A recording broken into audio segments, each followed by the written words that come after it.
Hi guys, Matt Collins here from Beausoleil. Today I want to talk to you about distance sticks, when I use them, how to use them, and most importantly, when not to bother.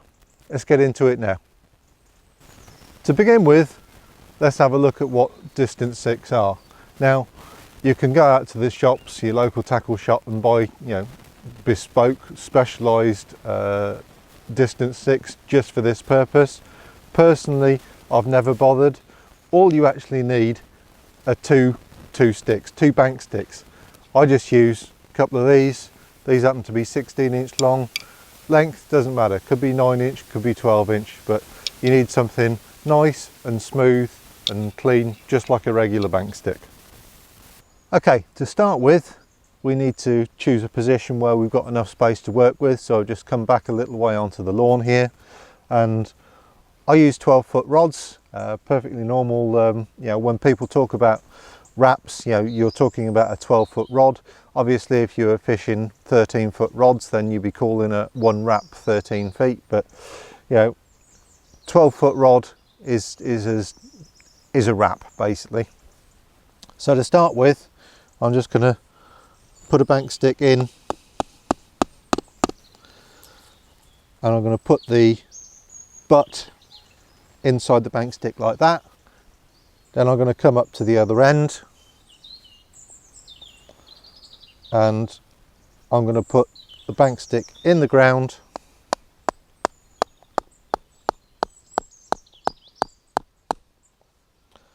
like that. And this time the far edge of the bank stick is at the tip basically, so that is exactly 12 foot externally around each bank stick. So I've set one of my rods up as a leading rod, so we've got braid on the spool with a braided leader.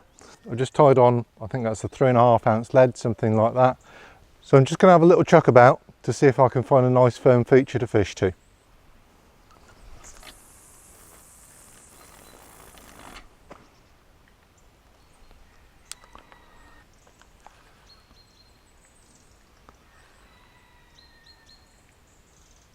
That's lovely, that. That's about the angle that I want the cast to finish at. So I'm going to turn the spool, put the line in the clip. That's always go 2 turns, just in case one of them isn't enough. Flip that up. So I've got 2 points of reference basically. I've measured the exact distance from this spot to the spot I found out there, and then I know exactly the line of that where that lead landed. So as long as I put it exactly on that line, I should be exactly there. Let's have a rechuck with this leading rod to make sure I'm right.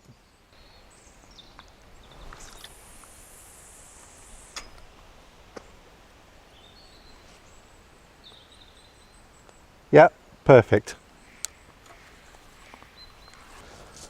Now all we've got to do is transfer this information onto the distance sticks so we know exactly how many wraps it is from here to that point. So to begin with, what we're going to do is we're going to take our lead and we're just going to wrap it once around the left hand stick.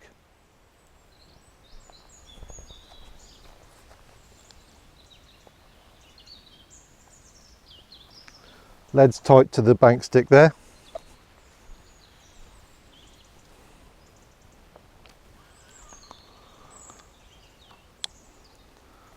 I'm just going to open the bail arm. You don't want to pull this off around the clutch, otherwise you twist your line badly. So that's one wrap.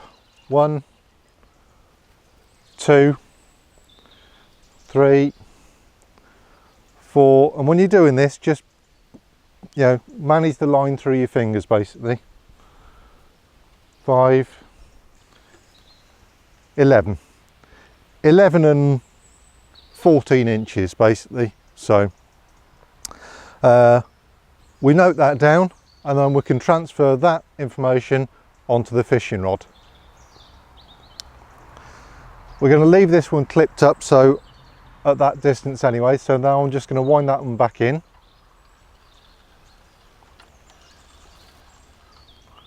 And when I wind it back in, I always kind of do it the slow way.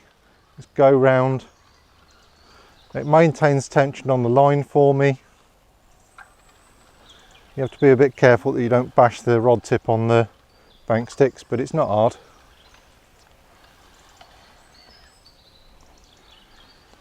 There we go.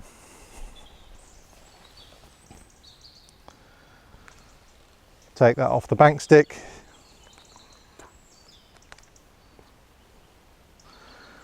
I'm just going to wrap the lead around the handle and put that to one side for the minute. So now we've got our fishing rod. This is just set up with some 0.38 big game. I haven't put the rig on yet. You know, I could have the rig on there, but it's just bare lead at the moment. So take that off the handle.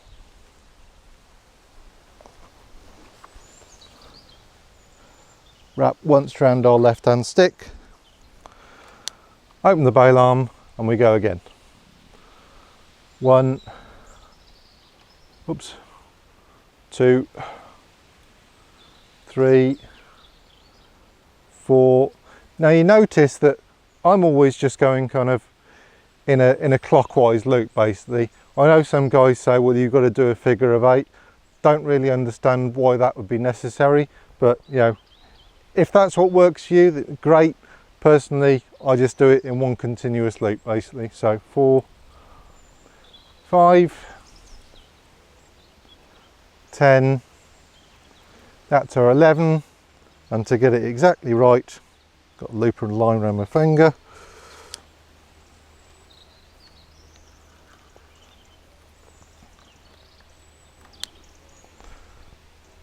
That's 11, and that is our 14 inches or whatever back, yeah?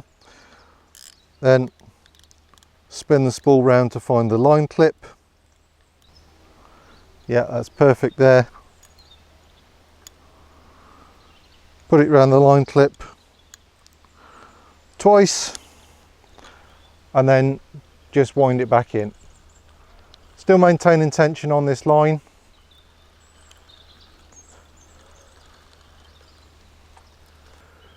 So there we go, that's our fishing rod set at 11 and a bit wraps. We can either have a practice cast with this now or put a rig on. Let's have a test and see how it works. So that's my fishing rod set up at 11 and a bit wraps. I haven't put a rig on yet.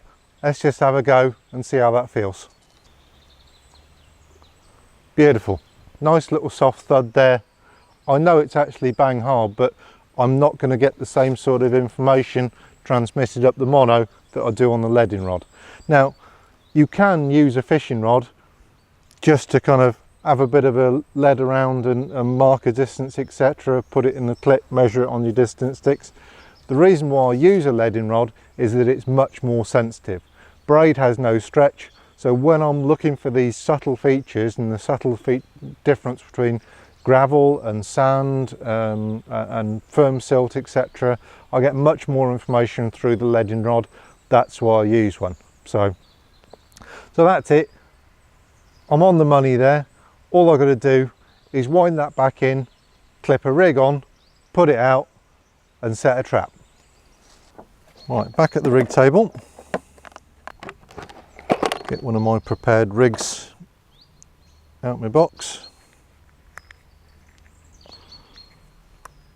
Always check the hook to make sure it's perfectly sharp to start with. Yeah. Beautiful that is. No point in fishing with a blunt hook. So you might notice I don't bother to use quick links anymore. I just do a loop to loop connection, so we've got a loop in the hook link. And I just make sure that that loop is big enough so I can pass my bait and hook through. And then tighten him down like that. And that's a quick link basically. Quick link without metal. Real simple, real effective. Okay.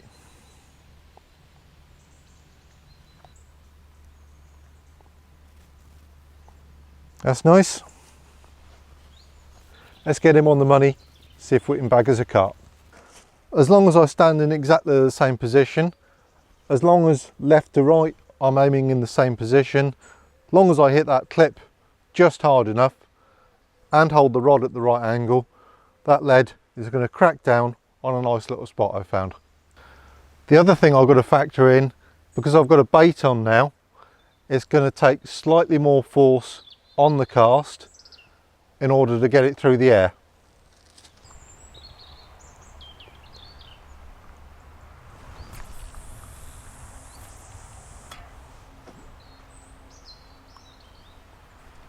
Perfect.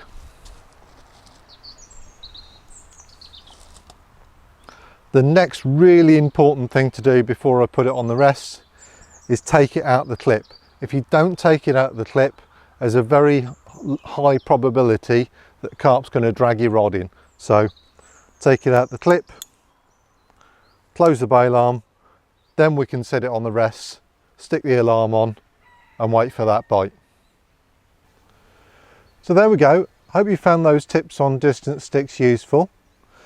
Very, very good for fishing short, medium range and stuff.